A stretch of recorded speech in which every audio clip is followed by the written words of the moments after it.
Welcome to Life 101 Podcast. This is your host, Sanetta Diane.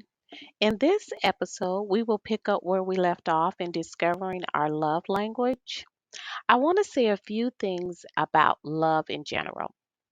Love means different things to different people. Based on our introduction of love or how we were loved growing up, it impacts how we give and receive love. I grew up like we were huggers. I mean, we kiss our parents, our aunts, uncles, and the cousins. We follow the same type of expression of love, letting each other know we love, each other. Why do we do that?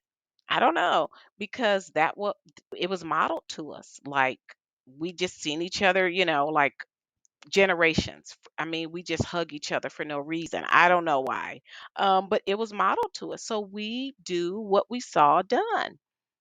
With that being said, we also believe in our family that love is a verb. You just can't say you love us and you not show up for us. You just can't say you love us and if it's our birthday, you don't call us, you don't check on us. I mean, it has gone on that way for generations. I recently had a birthday and I mean, from the moment I woke up, I was getting text messages. We did a group call because, I think I told most of you that I come from a military family, not just myself, but for generations we've been military. So we're kind of spread out, but we meet up. I mean, we call one another. We express in some way, we love you. We are with you. Um, so that's just the way we do things. We show each other. That's our expression. And so another example is my 2-year old grandson. He's starting to express, what has been shown to him since he's been in the world. He is just going up hugging people. It's an extraordinary thing to see this little person just walk up to strangers and he'll just go and hug them, and we're staring like, okay, we don't know these people, we don't, but he doesn't know that, and so it has been modeled to him, so he is doing what has been done to him. Remember what I said about love. it Whatever is modeled to you, that's what comes out of you. So I digress just a little, just to show you that oftentimes most of us, we give what was given to us. When we begin to get into relationships with people, we express how we feel about them. Note what I said. We express how we feel about them, not how they feel about us. That's a different episode, okay? But so when we talk about love, I want you to consider just a few things. We give to people what we are accustomed to receiving. Remember my grandson analogy, and even my analogy with my family, my extended family. I only gave my children what was given to me, my expression of love. I part of one of my love languages is words of affirmation. My children will tell you she tell us 50 times she love us, but I back that up with acts of service. They don't just get words from me, they get something else. They know she not only going to tell us, but she's going to show us. And so I often notice that with my children. Two or three of them have words of affirmation. They just going to say it. So, not everybody is like that. I understand that. But I'm saying what we give to other people, typically that's what's been given to us. Okay. The next thing I want to say is typically we expect to get something from the people we love.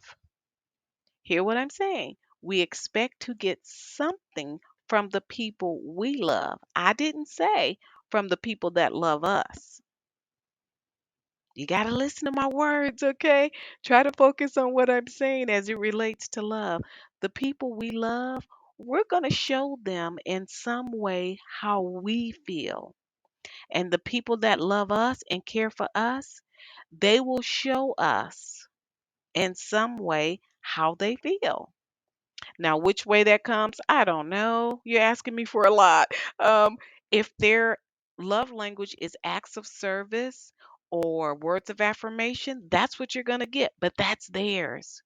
But yours might be Acts of service. So understand how they feel about us and their love language, that's what we're going to get back from them.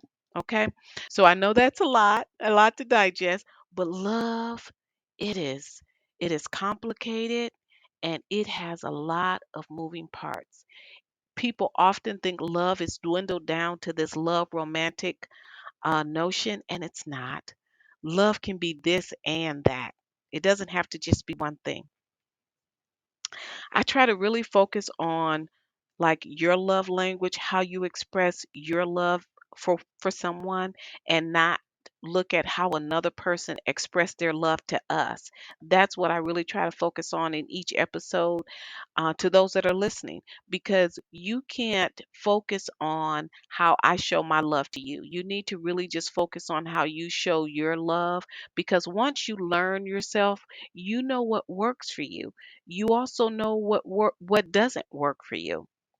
I know how I like to be loved in a romantic relationship, but I also know in a friendship relationship what works for me. You can't say we friends and you don't show up for me. I don't mean financially. I just mean in the ways that I need. Words of affirmation mean a big deal to me in a friendship. I'm just like that. I got years under my belt now. I didn't know that when I was a young person, that those things matter to me. But guess what?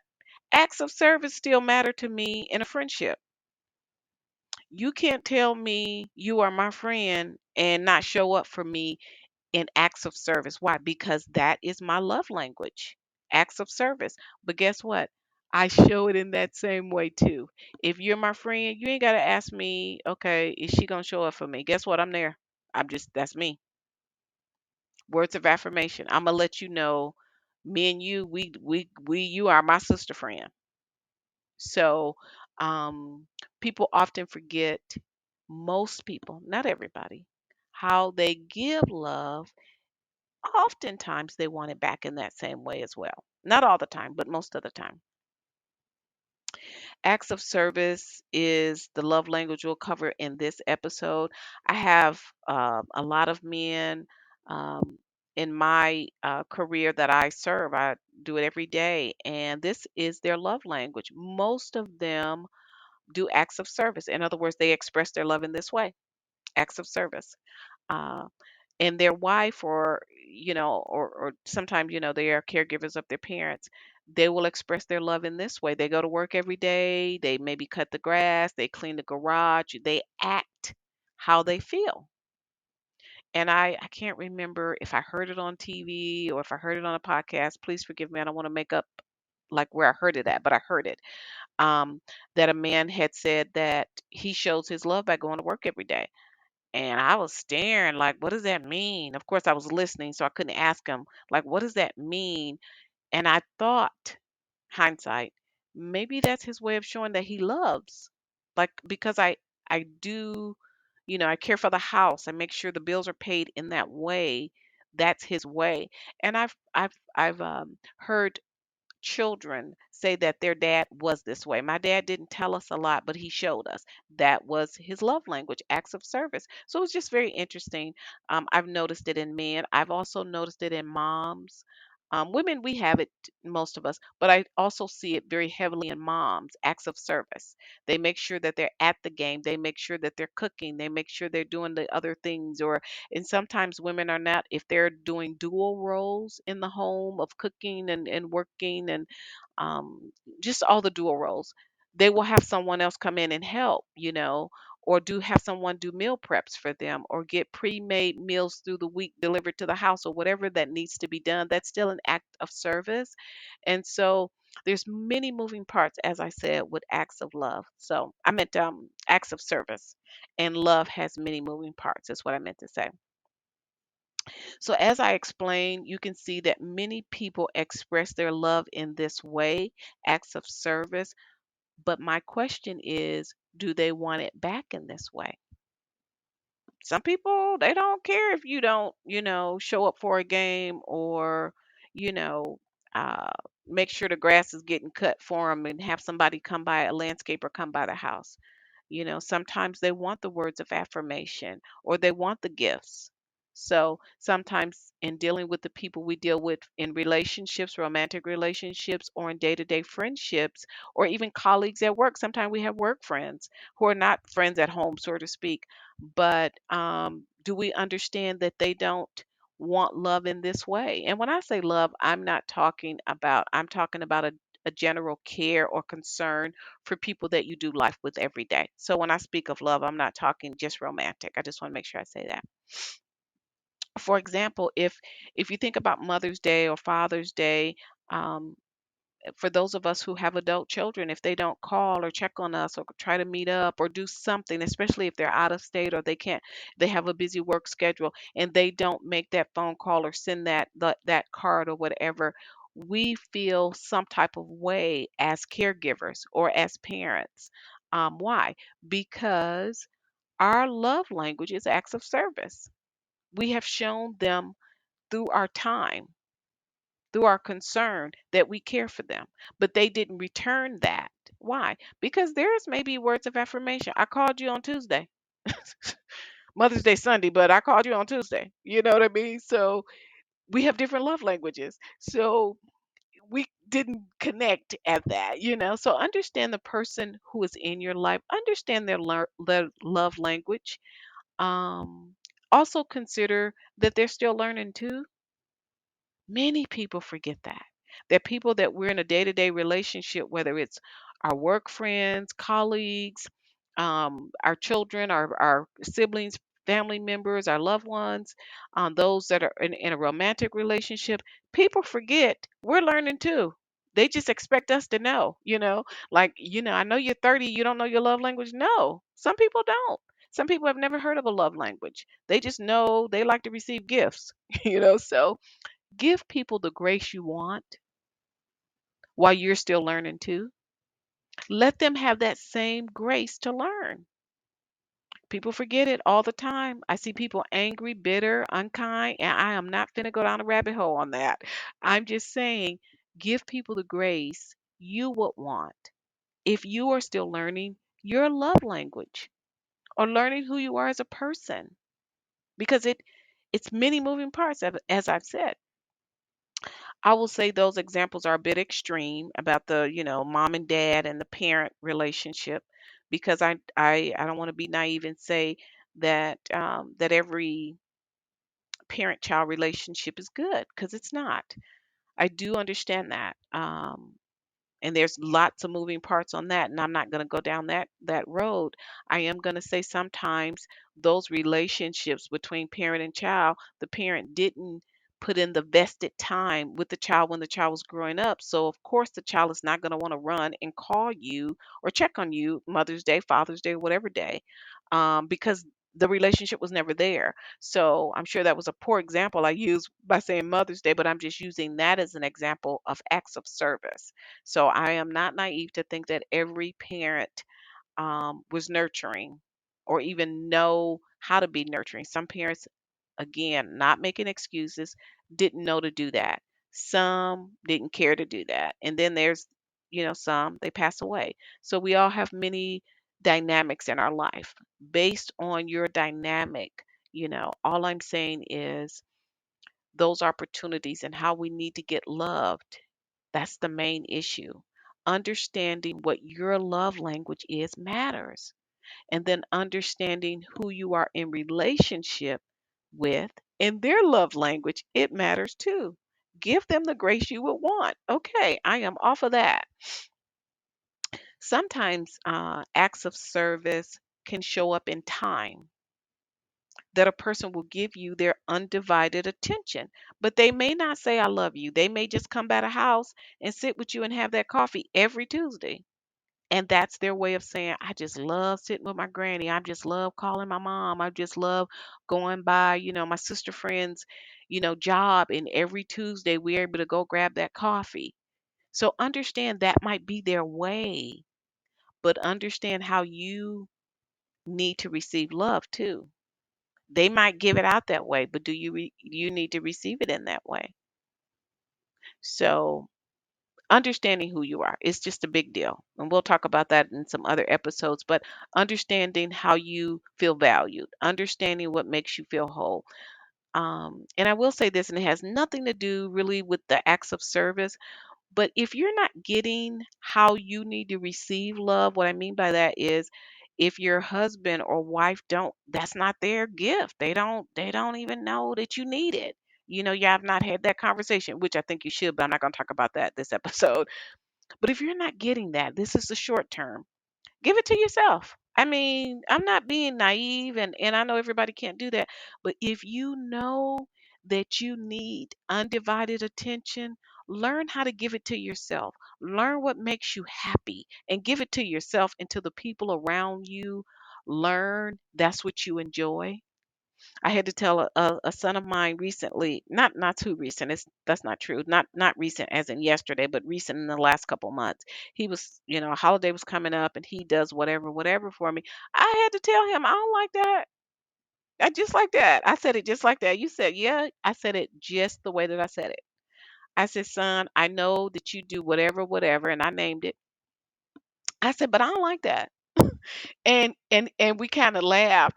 I said, but I wanted you to know I appreciate that you have done whatever, whatever. And I said, but I really, don't do that. And it wasn't a bad thing or anything like that. But I do whatever I do that for myself. Whatever that was that he was doing, I do that for me. And there's other certain things that I do for myself so that I am okay. And so I invest in myself, and that might sound funny to some people, but I wanted him to know, don't that's not how me and you do. Not me and you. I got three other kids. Maybe they do that, but I wanted him to know that the part that he was doing, that's I don't feel special, so and valued. And you might think, man, that's kind of mean. No, I wanted him to know me. That matters to me more that he knows his mother. So I told him, I don't like that. Because guess what? If it was him, he would have told me. I know this particular, I know all my children, but I know him. He would have said, I don't like that. Because he told me before certain things he don't like. So I appreciate that. But I wanted him to know me, that he knows what I enjoy. He knows what I don't enjoy. It wasn't a bad thing or anything like that. But why would you keep giving me this and I don't value it? I value you. I don't value this thing here, this thing you're giving me. So be healthy enough to tell people you're not being abrupt, unkind. You're being you. You're saying, hey, appreciate you. I don't like that. So hopefully that won't come across indifferent to anybody, but be who you are and letting people know what you enjoy and what you don't. And that lets them know who you are.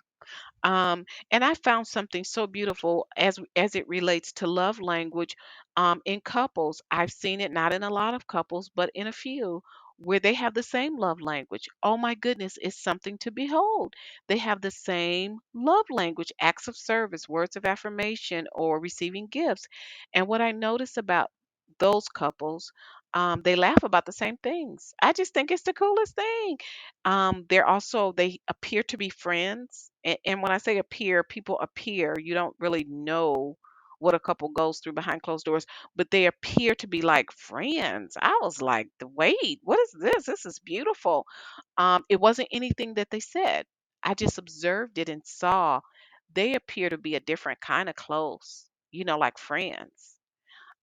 They finish each other's sentences. They appear to mirror one another in a healthy way. I also noticed that individually they knew their love language. They know themselves. Not perfectly, nobody knows everything, but just healthy. Uh, so I thought it was just wonderful to see. But I will say that those couples were older, not like 50 years married. I don't want you to think that. Um, but I noticed that they were in their 40s, some in their 50s. But I didn't notice couples like newly married having that down packed. I didn't want you to think that, but I noticed couples that had some years under their belt, as a couple, that they, had the same love language. I thought, wow, that's cool. And another thing I noticed is that they were comfortable individually, that they were individuals who knew their own love language, that came together and just were happy as a couple.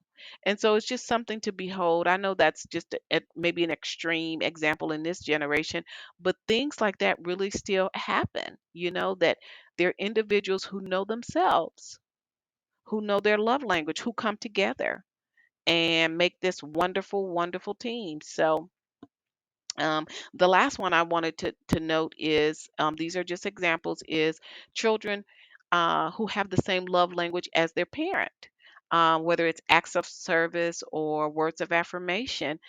And one of my children, somebody said to me, I'm not naming names though, somebody said to me, "Oh, is that your favorite?" I stared at him like, "No, I don't know. Who do that?" Because I can't imagine. Um, and I've heard parents say, "Oh, I love all my kids the same." Well, I don't, because they're not the same. My kids are all different. Same mother and father, same upbringing, but they're all different. They need different things from me. They respond to me differently. So I have to give them what they need. Each of them are different people. So I give them according to who they are the best that I can. I'm the same person though. Me, the person that's giving it to them. So if you mean, you love them all the same according to who you are, that I get that. But I don't understand me loving them the same because they are not the same. So when the person said it to me, I had to disrespect, I mean, I didn't disrespect them. I respectfully told them I don't agree, and they laughed. And I said, "No, I don't agree because," and I'm not trying to minimize, I'm just saying I don't have a favorite. Even my children will say, "So and so is your favorite." No, I really don't. I don't. I love you differently, but I love you according to who you are. So if that is a favorite, I guess, I don't know. But um, me and this child share the same love language. Actually, I have two, we're very similar in those ways. Three, actually, we're similar in the love language way. But of course, we would be if we come from huggers and things like that. So, again, I think that you have to remember to look at the whole dynamic of who you are, who the person you're in relationship with. My point is sometimes parents and children share the same love language, and that relationship, that parent child relationship is close. And it's not because they're a favorite. It's because maybe sometimes you share the same love language. You get along better because you're similar in your love language. So that's my story and I'm sticking to it. So just think about that. And I would love to hear comments on that, the parent child relationship and sharing the same love language.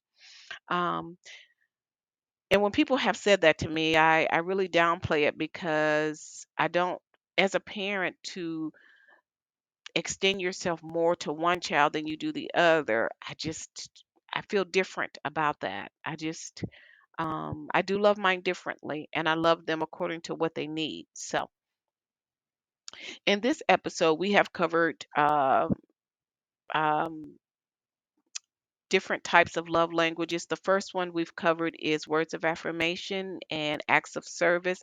In the next episode, I will be discussing receiving gifts.